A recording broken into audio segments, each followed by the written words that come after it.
DC ಬಂದ್ರು ನಾಳೆ ಏನಾದರೂ ಒಂದು ಬುನಾದಿ ತೋರಿಸ್ತಾನೆ, ಒಂದು ಗುದ್ಲಿ ಪೂಜೆ ಮಾಡ್ತಾನೆ ಅಂದ್ರೆ ಫಸ್ಟ್ ನಮ್ಗೆ ಎಲೆಕ್ಟೆಡ್ ಮೆಂಬರ್ನಲ್ಲಿ ಕನೆಕ್ಟ್ ಮಾಡ್ಕೊಂತಾರೆ. ಹಾಗೆ ಇಲ್ಲಿ ಇರ್ತಕ್ಕಂಥ ಮೆಂಬರ್ ಅವಕಾಶ ಮಾಡ್ಕೊಟ್ಟಿದ್ರ ಅದನ್ನೆಲ್ಲ ಬಿಟ್ಬಿಟ್ಟು ನೀವು ನಾವು ರಾಜಕಾರಣ ಮಾಡ್ತಾ ಇಲ್ಲ, ನೀವು ಅರ್ಥ ಮಾಡ್ಕೊಳ್ಳಿ. ನೀವು ಒಂದು ಪ್ರೆಸ್ ಮೀಟ್ ಮಾಡೋ ಕರೆಕ್ಟ್ ಕಾಮತ್ ಅಂತ ಇಟ್ಕೊಂಡು ಮಾತಾಡಬೇಕು. ಯಾಕಪ್ಪ ಅಂದ್ರೆ ನಾವು ರಾಜಕಾರಣಕ್ಕೋಸ್ಕರ ಇಲ್ಲಿ ಹೋರಾಟ ಮಾಡ್ತಾ ಇಲ್ಲ. ಸಾರ್ವಜನಿಕರ ಆರೋಗ್ಯದ ದೃಷ್ಟಿ ಕೆರೆ ಕೆಟ್ಟಗಳೆಲ್ಲ ಹಾಳಾಗ್ತಿರೋ, ಕೆಂಪಗಾಗ್ತಿರೋ ನೀರೆಲ್ಲ, ಬೆಳೆಗಳೆಲ್ಲ ಹಾಳಾಗ್ತಿರೋ, ರೈತರೆಲ್ಲ ಹಾಳಾಗ್ತಾ ಇದಾರೆ. ಅದನ್ನ ನೆಟ್ಕೊಂಡು ನಾವು ಹೋರಾಟ ಮಾಡೋದು. ಎಲೆಕ್ಷನ್ ಬಂದ ಬರ್ರಿ ರಾಜಕಾರಣ ಮಾಡೋಣ, ಏನ್ ಬೇಕಾದ್ರೂ ಆಗಲಿ, ನಾವು ರೆಡಿ ಇದೀವಿ. ಅದನ್ನೆಲ್ಲ ಬಿಟ್ಬಿಟ್ಟು ನೀವು ಸೆಂಟ್ರಲ್ ಗೌರ್ಮೆಂಟ್ ಐತಂದ್ರೆ ಸೆಂಟ್ರಲ್ ನೀವೇನ್ ಮಾಡ್ತಾ ಇದ್ದೀರಾ? ಫಸ್ಟ್ ನೀವು ದನ ಕಾದಿದ್ರೆ ಆಮೇಲೆ ಅವ್ರಿಗೆ ದನ ಕಾಯ್ತು. ಫಸ್ಟ್ ನೀವೇನ್ ಮಾಡಿದ್ರ ಅಂತ ನನಗೆ ನಾಳೆ ಮಾಹಿತಿ ಕೊಡ್ರಿ, ಶ್ವೇತಪತ್ರ ಹೊಡ್ಸರಿ, ಆಮೇಲೆ ಹೋಗ್ತೀನಿ ನಾನು ನೀವು ಮಾತಾಡೋದಕ್ಕೆ ಅರ್ಥ ಆಯ್ತು ಅಂತ ಹೇಳ್ಬೇಕು. ಅದನ್ನೆಲ್ಲ ಬಿಟ್ಬಿಟ್ಟು ನೀವು ಮಾಡಿರೋ ಅವಿವೇಕಿತನಕ್ಕೆ ಯಾರ ಮೇಲೆ ತಲೆ ಮೇಲೆ ಎಳೆಯೋದು ನಿಮ್ದು ಒಂದು ಅಜ್ಞಾನಿಗಳ ರೀತಿ ವರ್ತನೆ ಮಾಡ್ತಾ ಇದ್ರೆ, ಅಜ್ಞಾನ ರೀತಿ ಮಾತಾಡ್ತಾ ಇದ್ದೀರಾ.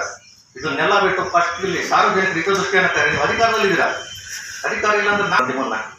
ಆ ಕಾರಣದಿಂದ ನೀವು ಯಾವುದೇ ಒಂದು ವಿಚಾರ ಮಾತಾಡಬೇಕಾದ್ರೆ ಸಾರ್ವಜನಿಕರ ಆಲೋಚನೆ ಇಟ್ಕೊಂಡು ಮಾತಾಡಿ. ಯಾವುದೇ ಒಂದು ಪಕ್ಷದ ಉದ್ದೇಶ ಮಾತಾಡಬೇಡಿ. ಫಸ್ಟ್ ನೀವು ಸಾರ್ವಜನಿಕರು ಕರೆಕ್ಟ್ ಆಗಿದ್ರೆ ಪಕ್ಷ ಬರುತ್ತೆ, ಪಕ್ಷ ಇದ್ದರೆ ನ್ಯಾಯ ಒದಗಿಸ್ಬೇಡಿ ಅಂತ ಹೇಳ್ತಾ ಈ ಒಂದು ಕಾರ್ಯಕ್ರಮಕ್ಕೆ ಬಂದಿರ್ತಕ್ಕಂಥ